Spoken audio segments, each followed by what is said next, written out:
Okay, I think we'll get started.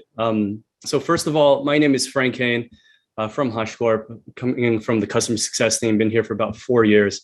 Thank you everyone for joining. Good morning, good afternoon, good evening, good night, wherever you are. So appreciate the time. We got an amazing, I think, session for today. And just to kind of start things off, we're going to be talking about careers in cloud. You know, folks coming from a non-traditional background, whether maybe you might be at a tech company, but you're not necessarily in sales or in tech, or maybe you're at a non-tech company in a non-traditional background, and you're looking to explore a career in tech. So let me go ahead and turn on my video. Thank you for the reminder.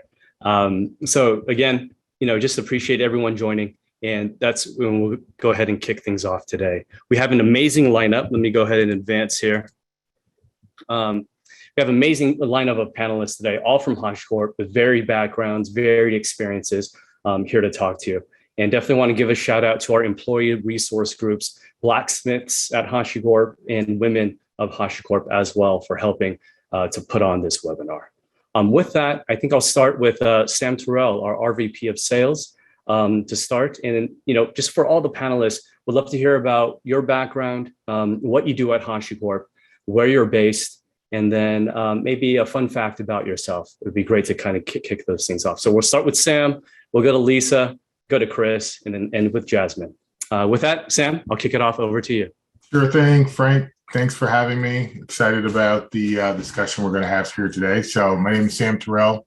I am Regional Vice President of Sales for HashiCorp here in the Northeast. I have a team of very talented enterprise strategic account managers who are responsible for the sales of our software solution to enterprise 1,000 companies.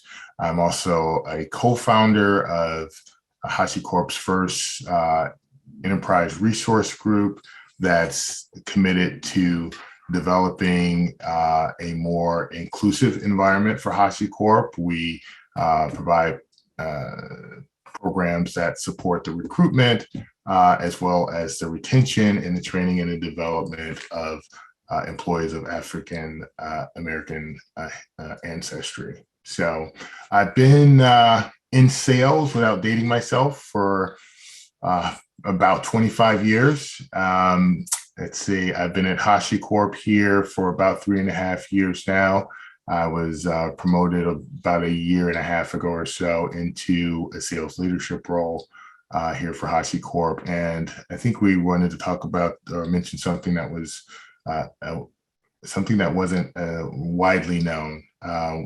One thing, if you were to see me in person, I'm about 6'2.5" and about 225 pounds on average. However, even though I have kind of a thick frame, I've completed about 10 New Jersey marathons where I'm located. That's 26.2 miles and 5 Ironman ultra endurance events. So I'm out there with a bunch of skinny guys who are a lot faster than me, but I do it because I enjoy the challenge, and I'm glad to be here. Thanks, Frank. Thanks, Sam. Zoom slims you down a few pounds, Sam. Sam, quick question. Of the Ironmans or marathons, was there one that was kind of tougher than others, would you say? Yeah, so they're all tough, I imagine. Yeah, and they're all very tough events. For those folks that don't know, it is a 2.4-mile swim followed by a 112-mile bike ride, followed by a marathon, which is 26.2 miles. The winner of that event usually can do that in about 8 hours.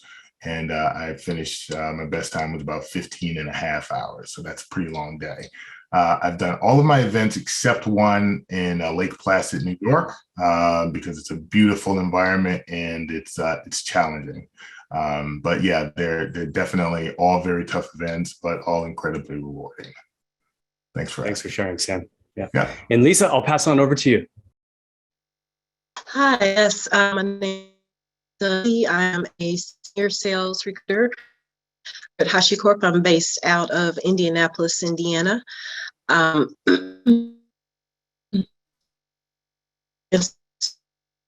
Lisa, your audio, is it just me?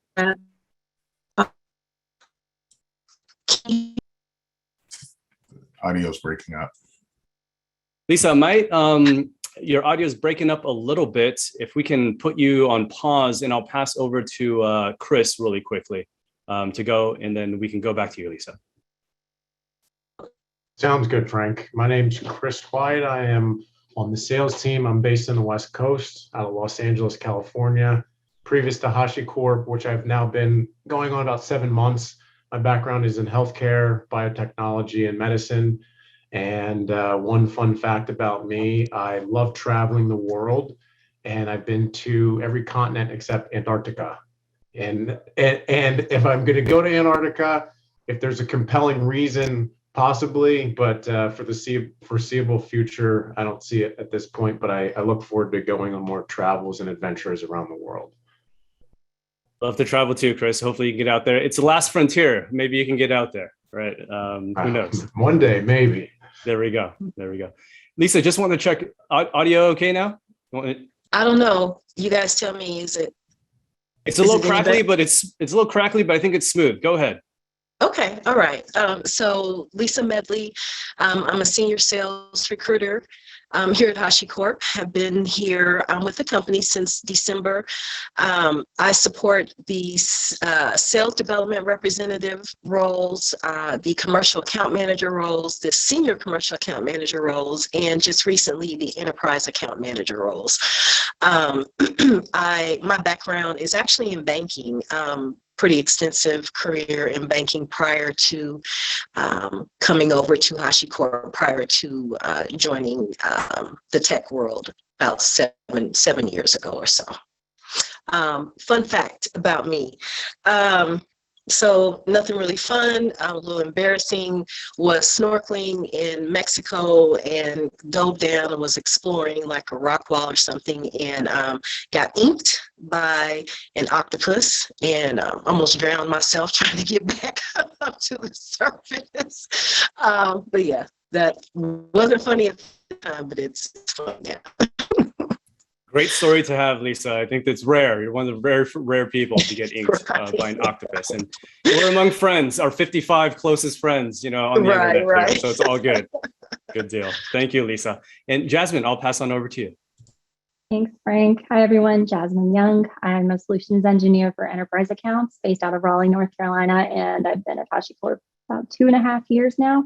My background, I started out with a communications degree, and I was convinced I was going to be a foreign ambassador for the government. So naturally, I went into bartending, and I worked in retail and the service industry while I was applying for full-time jobs. I ended up at an entry-level job at a staffing firm, and it specialized in IT. So I was exposed to the functional side of technology, and that's kind of when I first gained interest in working in the tech industry. Fast forward years later, and I hear about this company called HashiCorp. When what initially drew me here was the technology. So really how we enable our customers to run business critical applications, and where the industry is headed, shifting to the multi-cloud world, and knew that this would be a good place for me to grow. It turns out I was right. But fun fact, I've worked on every car that I've ever owned. And Jasmine, I have to ask, I love cars. Kind of toughest car that you had to work on, what would you say of the ones you had? Lots of German cars, but the Mercedes C230 with the sealed transmission was my nightmare car. So many specialized parts. I can imagine. German engineering at its finest. So that's good. Good deal. And folks, I think we'll dive into the meat of this. And I definitely want to keep it casual. All of the folks in the audience, please feel free to submit questions that you have in the Q&A section. I think you can do that. If it's kind of relevant to our topic that we're talking about, I'm going to try to insert it real time. If not, we'll definitely try to cover it at the end. And I think, again, thank you to all the panelists. We have great experience with Sam, long career in tech, hiring manager, RVP of sales. Lisa coming from banking over to sales and recruiting in tech. Chris with a healthcare sales background, but moving to cloud sales. And then with Jasmine coming from, wanting to be the U.S. ambassador, but more in the retail service, over to staffing, over to sales engineering now as well. So that's huge. So love that. And then I should have covered this in the beginning. For folks who don't know, HashiCorp is a cloud software company. We're a leading cloud company looking to help you provision, secure, network, and orchestrate your cloud to make it easier and faster. So that's the long and short of it there. With that, Jasmine, since we closed with you, I'd love to start with you. With that background that you had, what made you sort of want to move over to technology? What drove you to that? Yeah, great question. So as I mentioned, I wanted to come here to grow, and I've had that opportunity. I've been really fortunate in just having supportive leadership. So I was in customer success. That's how I started out at HashiCorp, and I was a customer success manager. I went to my leadership and just expressed my desire. Hey, I really want to help our customers build solutions and problem solve. And so my manager at the time encouraged me to pursue my current position in solutions engineering, which is where I'm at now. And really for me, the drive is in helping our customers solve problems, leveraging our technology. Really the benefit is in automation. So at the end of the day, if we can alleviate some operational overhead for our customers, we're making their lives easier. We're making businesses run smoother. And I like having that direct involvement in that. That's great. Thank you for sharing, Jasmine. And Chris, I'll move to you. You mentioned healthcare. What kind of prompted that move from healthcare sales to cloud software sales? One of the big things for me in my past was having an interest to grow, to really develop. And where I was coming in the healthcare space, it was very slow for me. So as far as the opportunity to be part of an organization or part of an industry that was very fast moving, very ever evolving, forward thinking, and just having tremendous opportunity for upward growth and development, that is really what was appealing to me from coming over to the tech side. In the healthcare space, I think that I had plenty of years of experience to understand where I was going and sort of understand that space and see sort of where I was in terms of maybe peaking in terms of the idea of growth and development. It seemed like it was more of a slower pace and something that I wasn't really necessarily interested in waiting around for, but technology opened up the opportunity just to go out and get it. Appreciate that, Chris. Yeah, I'd say definitely in technology, the pace is definitely different, can be different from other industries. So that's huge. And, Lisa, maybe same question over to you. Again, with that banking background, I think someone in the comment section had mentioned it's an interesting transition. What led you to go from that over to where you are now? Still on mute, Lisa? I'm sorry. I feel like my journey was, a little bit more twisted. So what initially got it started for me was I wanted to move into HR, just HR, period, with the company that I was with when I was still with the bank. And I kind of had, I feel like the experience of not having that support for career development. And I just didn't get the opportunity to make that move from sales and sales support, which is what I was doing for the bank, over into HR. Well, in the meantime, I got promoted and got relocated from Indianapolis to Raleigh, North Carolina. Got down there and absolutely just did not like my job at all. And I think, a lot of people know that, Raleigh, the RTP area is a tech hub. So that was really kind of my first big exposure to it. And so I applied for a role at Cisco, and I actually applied for a recruiting coordinator role. Got that and did that role for about a year, and then moved into a full cycle recruiting role from there. So high level, that's kind of the story of my journey. Awesome. Thanks for sharing, Lisa. Yeah, again, I think it sounds like a different pace, looking for that growth opportunity that technologies, can definitely provide. And maybe we'll shift a little bit. Lisa, you're coming from sales recruiting. Sam, you're a hiring manager, RVP of sales for Northeast. And I think this is related to a question from the audience. A lot of companies, they're looking for industry experience, right? When we're hiring, we want to know someone's been in cloud, walk the walk, talk the talk.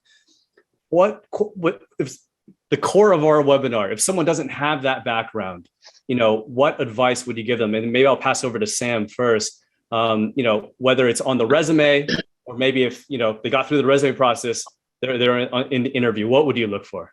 Yeah, so you got to keep in mind, cloud is relatively new. So we don't run across, it's rare that I run across a candidate who's got 10 years or so of experience, right? Everyone's got on average, somewhere between, brand new to tech, like Chris was, and maybe they've had a couple of stints at some cloud or cloud-related technology companies. What I'm looking for is someone who's demonstrated the ability to work in a dynamic environment, someone has a certain level of intellectual curiosity, because you really got, as hard as we work and as many hours as we work, we're well compensated for it, but we give our pound of flesh for that. You've really got to love what you do. You got to find it interesting. You got to find, helping your customers with very complex challenges and problems as they're trying to move their companies forward. You got to find an interest or have an interest in that work and feel gratified by helping those customers in order to have longevity in this space. And then I like the most important thing to me, coming as an African American who's had to overcome a lot of challenges in my past to kind of make it to this role, you've got to have grit. In sales, I mean, at the end of the day, I don't care if you sell cars or if you sold sneakers, right? I want somebody who's shown the ability to overcome whatever unique challenges they've had to overcome to get to where they were going, because that's the kind of drive you're going to have to be successful at any level in any industry. Appreciate that, Sam. Yeah, so having that energy, having that desire, that ambition. And then Lisa, maybe I'll pass it back over to you. Being on the recruiting side, you're getting applicants and resumes. How does someone stand out? Again, from a non-traditional background, they're in service sales, retail sales. They're looking to get into sales. Yeah, so I mean, I look for a couple different things. Sometimes, it's growth in your role. Like, if you were a customer service rep, on your resume, does it show that you went from, customer service rep to, senior customer service rep to team lead, that type of thing. Sometimes it's the company that you may have previously worked for. There are some companies that are pretty well known for how they develop their employees. So typically someone coming from that company, we're going to look at them with a little more regard because of the fact that we know like what training that they've gone through. Like enterprise sales comes to mind. Their management program is typically pretty good. Also, certain industries, teachers tend to do well. Bartenders tend to do well. And I think that just kind of goes to a little bit to what Sam was saying, they tend to have that natural curiosity and ability to dig for answers and just engage with people, which is something that's really important. So those are some of the things that I look for. If you can engage kids full time for 8 hours, you could definitely engage some adults and get their interest. Right.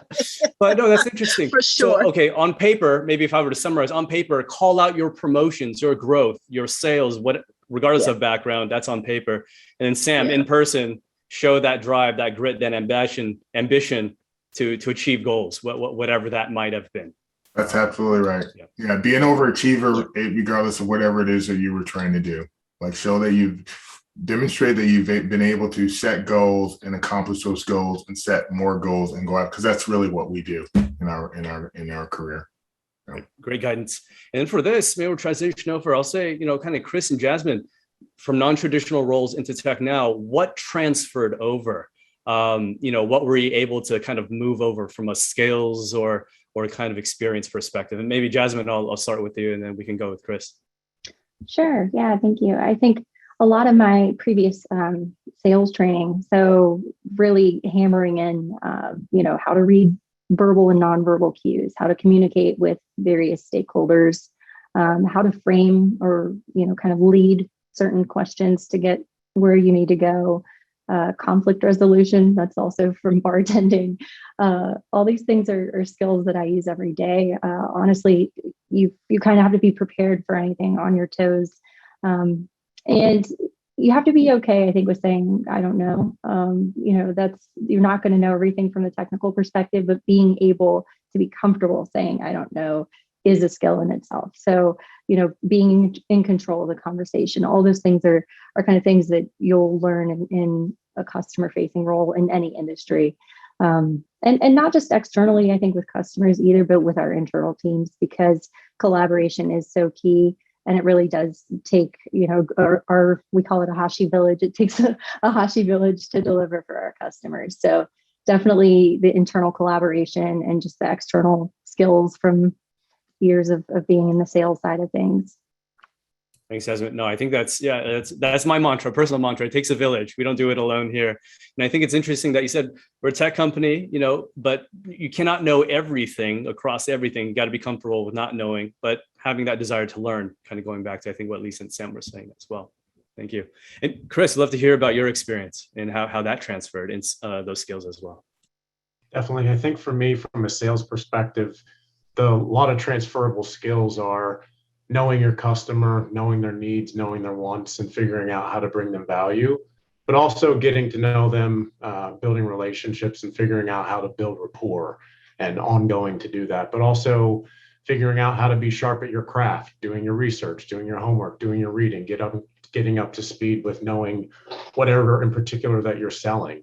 And then in particular, in regards to selling, I try to think of myself as not always necessarily to come off as a sales rep, but also like an extension of the customer or the provider or whoever is the audience that I'm partnering with. So I know a lot of times with they refer to people as used car salesmen or used car saleswoman, and it's like, I don't want to be associated with that, but I also want to figure out what's of importance to my customer and meet that exactly what they're looking for and bring them value. So a lot of those were transferable from my background in healthcare and also falling over into the tech space as well. Thanks, Chris. And I think to Jasmine's point as well, at the end of the day, we are working with people, regardless of industry, regardless of role as well. So it's a lot about the relationships and managing those folks. Chris, you mentioned something before, there is sometimes, when you're selling in healthcare, I imagine you're selling to some pretty technical people as well. Same thing here. How do you manage that from a salesperson perspective that is not necessarily like an engineer? How do you work with that? Right. So in my background, as far as going very clinical, high level technical, I had conversations with physicians, medical doctors, surgeons in the past. And I think part of it is just knowing your audience, being able to read the room. So as far as figuring out who you're talking to and also figuring out how to address the individuals in the room. So the way you might talk to an executive, what's important to them might be different than someone else in the room. So being able to have emotional intelligence to gauge your audience and know actually who you're speaking to, but also figuring out different ways to interact with those individuals as well. Makes sense. Thanks, Chris. And, wanted to cover this question that had popped in. This person might have a leg up in some ways. They're technical, they're an engineering background, but might be exploring a career in sales, maybe sales engineer. I don't know. Maybe Sam, Jasmine, if you folks would maybe add some color on that. How would they prepare and how would they measure themselves to see if they're ready to explore that next step? Sure, I can start. Yeah. I think there's some people on the team, on the solutions engineering group that have made the same transition, came from a developer background, came from an engineering background, and maybe didn't have a lot of customer facing exposure.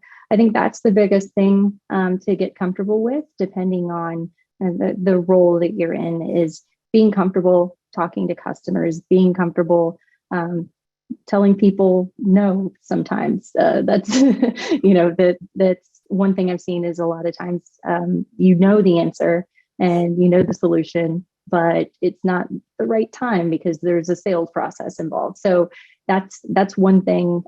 We definitely have a great sales process here from my training and my experience, learning the sales side, learning the customer facing side, being okay with kind of not always coming forth with the answer at a certain time when you know it. Those are the things I think that technical people might have to overcome. Yeah, I think a large part of what we do is doing homework and doing preparation. And in a sales cycle, we're going to be talking with the person who's funding the initiative or the team. We're talking to influencers. We're talking to people who are advocates there, and we're gathering data. And then we're converting that into a story that's tied to the value that that solution is going to provide to the organization. And in your quest to make your transition, you want to do the same things. It's like, I tell candidates, if they haven't figured it out, like when you're trying to get into a HashiCorp or really any company that you're working on, it's like it's a sales campaign. It's like you're reaching out to people, you're meeting with them, you're trying to understand what they're looking for. Candidates talk to me, it's like, what types of attributes are you looking for in a candidate? What types of things is your team lacking, right? And then I'm trying to align my skill set to that need that manager has. Well, when you're trying to make that transition, you're doing that same amount of work. So I have people that regularly reach out to me that are looking to make this transition. They reach out on LinkedIn, say, hey, introduce myself. This is what I'm interested in. Wondering if you could spend some time with me, helping me to understand what's involved with the sales role. And I've done that on multiple occasions for folks, just spending 20 minutes to half an hour of time. And then I'll refer them to someone else. I'll refer them to a Chris, or I might refer them to a Jasmine or Frank, right?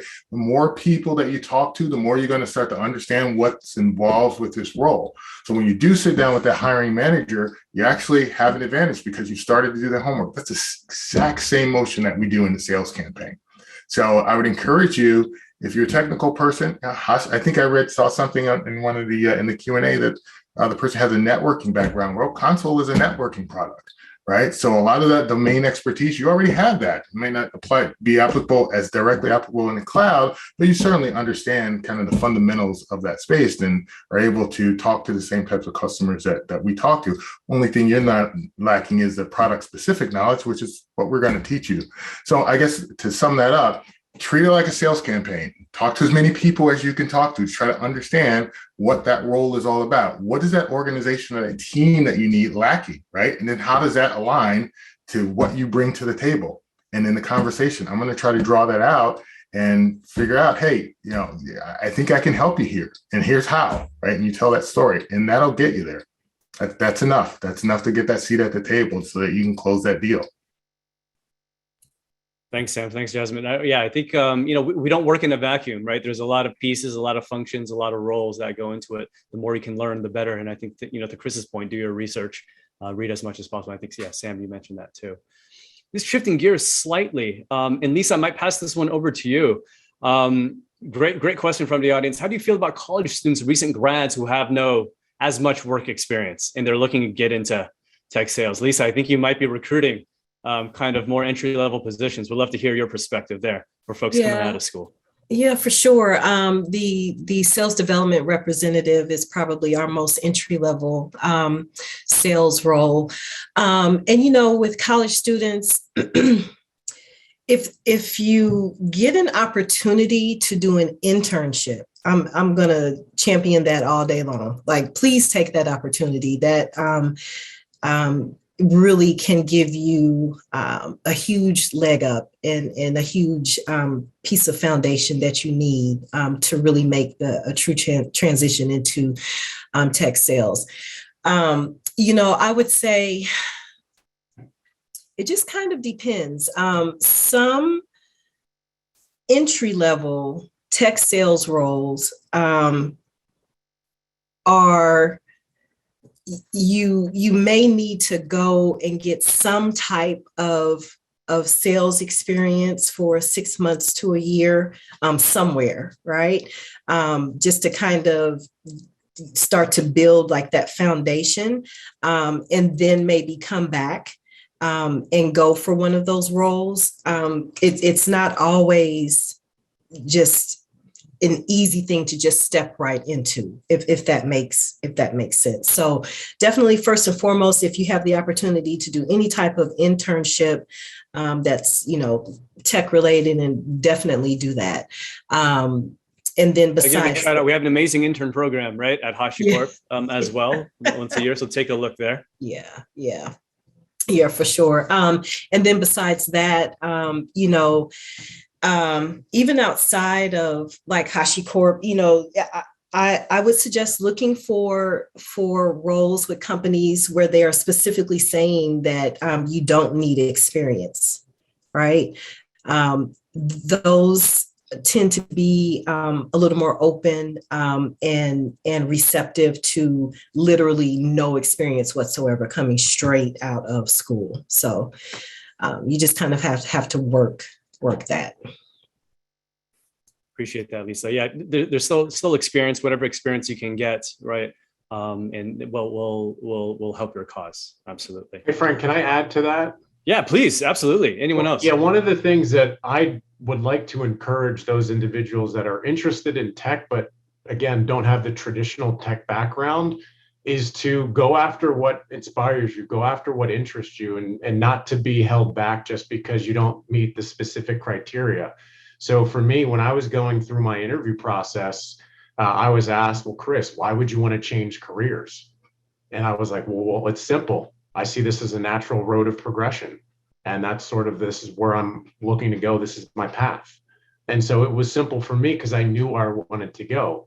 Now, is there a lot that I did not have? Absolutely. But there's a lot that I did have, and I use that to my leverage. So as far as being able to go into the unknown, I don't have a technical background interviewing for a technical role. I didn't see it as a concern because I've shared transferable skill sets. I shared what I've done in the past and places where I've won in the past, and sort of use that to my leverage. In particular, I know that in opportunities in the past, for me, in terms of interviewing, where it's been said, oh, Chris, well, we're looking for managers that have 5 to 10 years of experience for this position. And if you don't have that experience, then you're not an option. And it's like, well, are you looking for that specific experience, or are you looking for skill sets? And so for me, I've always been the individual that encourages folks to go after what they want and not to necessarily fit into what is like a particular job description or a particular role. But if you're interested in it, you can do your homework, you can learn things. As in, if you want to be a manager and they are requiring years of manager experience, well, all those people had to start somewhere. So if you show that you have initiative, you show that you're willing to go into the unknown and be comfortable with the challenges and just be confident in your path, I think that carries a lot of weight for individuals that are willing to take risks for those that are not. So that's what I wanted to share with those individuals that are kind of concerned about what the requirements are, just being confident in your ability to go after and chase your dream or your goal, or go after what it is that you're wanting, and just to stay firm in it. Thank you for that input, Chris. I think that's important. And something else, maybe a question more for Jasmine. Great questions from the audience, everyone. Keep them coming. I love to see this. What sort of training, Jasmine, did you do to go into before the customer success role at HashiCorp to kind of prep yourself for the role, for the interview? And then once you joined, what did that onboarding and training look like?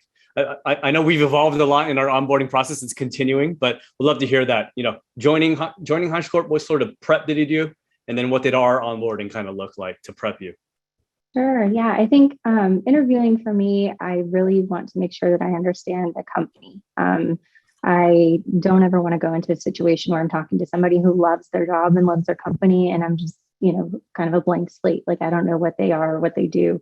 So that's a big thing for me, and was a big step for me to try and understand more about the company coming in on the interviewing side. And also learning about the team. Those were some of my questions during the interview. What does the team look like? What is your best person? What are some of the traits that they possess? Those are things that I want to uncover. And was really well received. I think you kind of have to read the role, read the interview process. Coming in, the onboarding was a challenge. I was actually given my first customer my first week here. And so it was a lot of learning the job while you're doing the job, which it was definitely interesting. I am very grateful for that experience. I think trial by fire is my best advice there. I mean, like that's something that just doing it, coming up to the challenge, kind of like Chris said, facing down that challenge, going through something firsthand, that is the best way to learn. And I'm grateful that I had that experience along with, our training regimen here. And I think it kind of launched me into a stratosphere where I had some really great accounts and great interactions. Thank you, Jasmine. Yeah, there's nothing like learning on the job, right? On the job learning, that's being thrown right in. You're going to learn a lot very quickly. And I guess we'll shift. I see another question from the audience, and I think this is definitely near and dear to all of our hearts. I think I'm comfortable saying that for everyone on the panelists here. And I'll read straight word for word. With tech having a low representation of people of color in the space, what action is HashiCorp taking to change this narrative?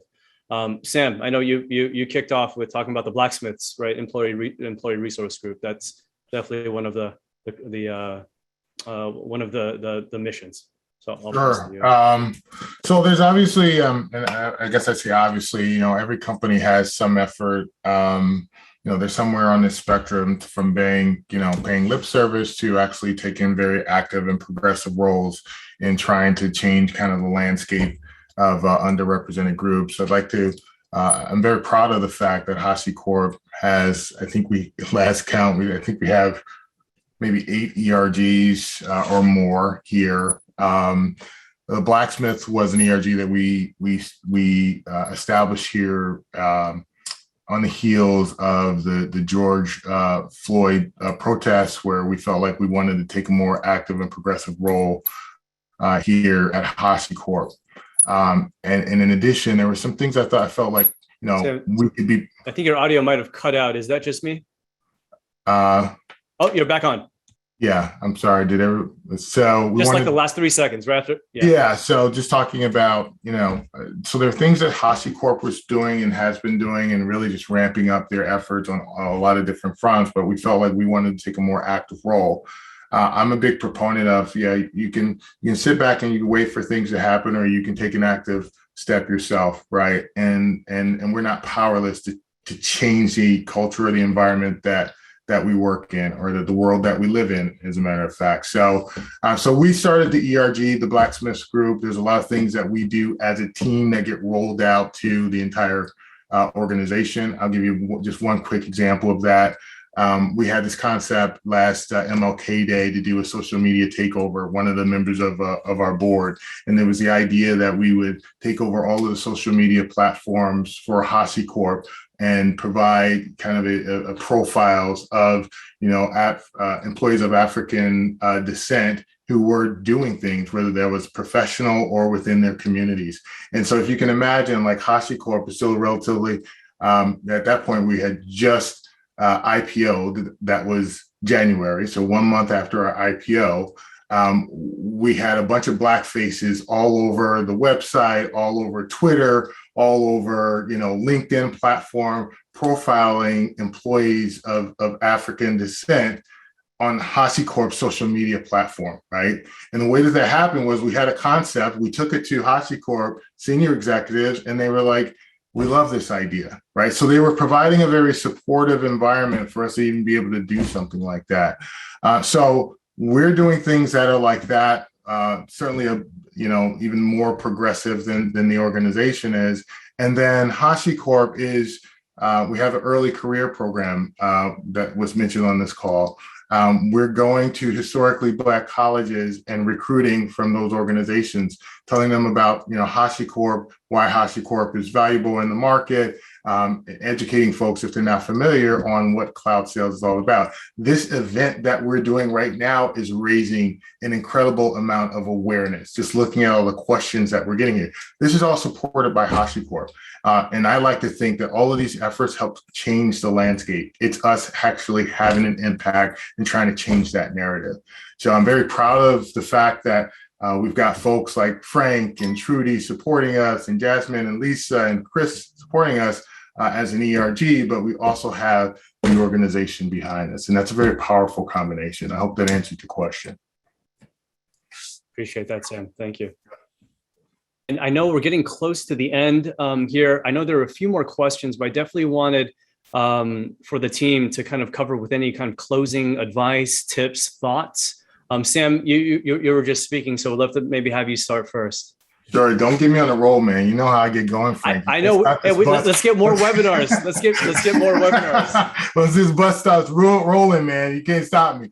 No, listen. One thing I did wonder there's a lot of questions there, and one thing I think we'll mention is that we're recording this, and we'll capture this, and we'll try to in some format try to get answers back out. Maybe we'll do a follow up to this. I can't impress upon people enough, and I think somebody said it or heard it or read it. Like, you're your own best advocate, right?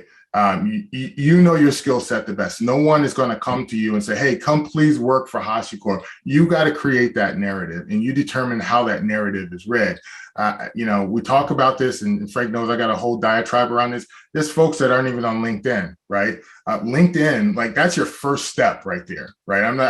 This is not a paid endorsement. I don't get any money from LinkedIn, but half of the calls that I get for recruiters, right, all throughout my career have been from LinkedIn. That's how they find you. Get yourself on LinkedIn. My son's graduated with his degree as a software engineer. I made sure from his actually, he was even before he was a freshman in college, but he had a profile on LinkedIn.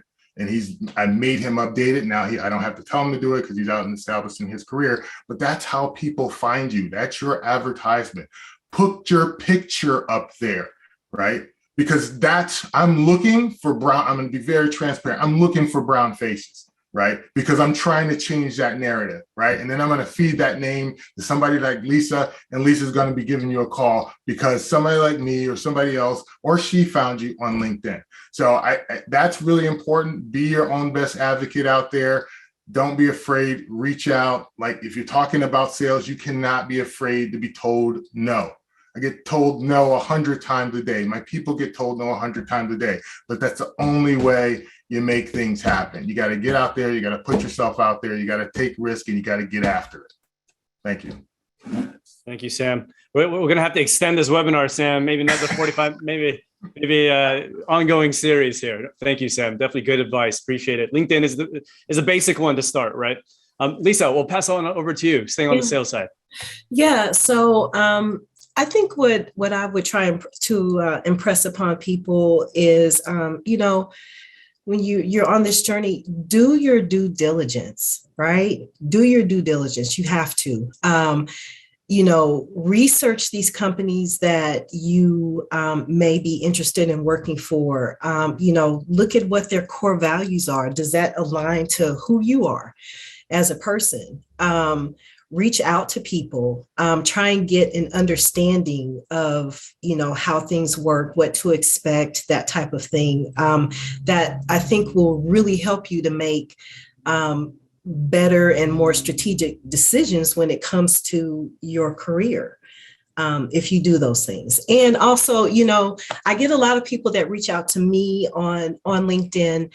And I just want to tell you guys, you cannot just, send a message to a recruiter and say, hey, what kind of jobs do you guys have? and I have gotten that a lot. And that's what I mean by doing your due diligence. Like, have something kind of already in place, like show me that you've done some research so that it makes me want to engage with you. And it makes me want to try and get you in front of the right person. Thank you, Lisa. Great advice. And I'll pass on over to Chris. I wanted to just encourage those individuals out there that whether it's HashiCorp or it's anywhere else in technology, if that's your goal, go after it. And full transparency, it's not easy. It's very difficult. It's very challenging, but it is the road less traveled. And I feel like by going down this path, for me, the rewards are coming. And so I just encourage individuals out there. So if you have a goal, just go after it, but also keeping in mind that it is not easy. And if it was easy, everyone would be able to do it. And it's not. So I just encourage you to just go after your goal and chase your dream. And for me, that was to be able to get into the tech space. And now I'm here 7 months in, and I'm very happy. However, I know that if I was where I was before, I wouldn't be reaching the goals that I want personally. So I just encourage those individuals to go after what they want and to continue the pursuit and the journey. Thank you, Chris. Appreciate that. And folks, I'm going to launch a quick live poll right now. If folks want to just answer very quickly, if you have a non-traditional background, we just like to learn about the audience. I'll do that. And then with that, I'll pass on over to Jasmine. Any kind of closing advice, tips, thoughts for the audience here? Yeah, thank you. I will make mine quick and hopefully a little bit tangible. So just to re-point to Chris's earlier point, I think it's a really great point and something I will always harp on. If you're not sure if you're qualified for a job, apply for it anyway. I mean, you really don't have anything to lose. My general rule personally, this is just something I kind of made up, is if I match like 30% of a job description, I'm going for it. If it's something that I really want to pursue. So apply for the job. Don't be scared of that. I think in starting a new role, it's really important to establish short-term and long-term goals. So 30, 60, 90 days, work with your manager to establish those short-term goals. And then long-term goals, let it be known what you want to pursue, where you want to grow with that company. And I think shadowing too, the value of shadowing people and having people shadow you in return and taking that peer feedback. So find somebody who has the job you want. And if it's within your own organization, ask to shadow them, have somebody shadow you and provide some feedback. That's definitely where I've learned a lot. Thank you, Jasmine. So much appreciated. I think I'm hearing common threads across all four of you folks on here. You are your own best advocate. Definitely do your research. Don't self-disqualify, right? If there's something you're interested in, 30%, whatever that percentage that's comfortable for you, go after it and reach out to your community. Folks on this call, folks out on LinkedIn. If you're not on LinkedIn, get on LinkedIn. Folks are happy to help. I think we have a really good community, especially here at HashiCorp, but I know outside of it as well. With that, we'll close. We got almost 50 people on. Thank you so much again for spending time with us. This meeting is recorded. An email will be sent with a webinar link.